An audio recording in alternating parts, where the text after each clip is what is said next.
नमस्कार, मैं श्रुति। यूपी में बहुजन समाज पार्टी सुप्रीमो मायावती के जन्मदिन पर पहली बार उनके दूसरे भतीजे ईशान आनंद साथ नजर आए।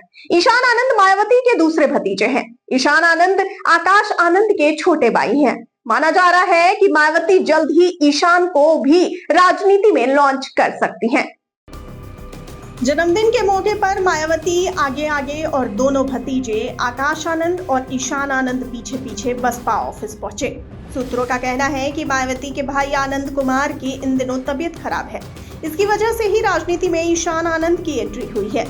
मायावती के जन्मदिन पर मंच पर उनकी उपस्थिति से ये कयास लगाए जा रहे हैं कि वह आनंद कुमार की अनुपस्थिति में उनका कामकाज संभालेंगे।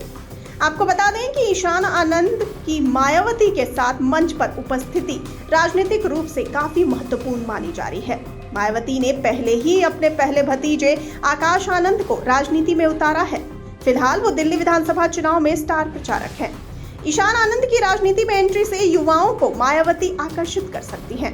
इसी बीच मायावती ने प्रेस कॉन्फ्रेंस में दावा किया कि उनकी पार्टी दिल्ली विधानसभा चुनाव में असाधारण प्रदर्शन करेगी। उन्होंने कहा कि बशर्ते ये चुनाव निष्पक्ष रूप से कराए जाए। उन्होंने इस बात पर जोर दिया कि बीएसपी पूरी तैयारी और दृढ़ संकल्प के साथ दिल्ली चुनाव लड़ रही है। उन्होंने कहा कि अगर चुनाव ईवीएम में किसी तरह की छेड़छाड़ या अन्य हेराफेरी के बिना निष्पक्ष रूप से कराए जाते हैं तो मैं आपको आश्वासन देती हूं कि परिणाम आश्चर्यजनक होंगे। मायावती ने कांग्रेस, भाजपा और आप पर चुनाव जीतने के लिए खोखले वादे करने और सत्ता में आने के बाद उन्हें पूरा करने में विफल रहने का आरोप लगाया।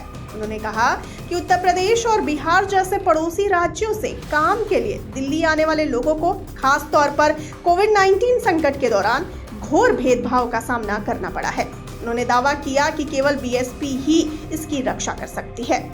उन्होंने आगे ये भी कहा कि हालांकि केंद्र और दिल्ली सरकार दोनों ही शहर के रोजगार, बुनियादी ढांचे और कानून व्यवस्था के लिए जिम्मेदारी साझा करते हैं, लेकिन कोई भी अपनी विफलताओं के लिए दोष से बच नहीं सकता।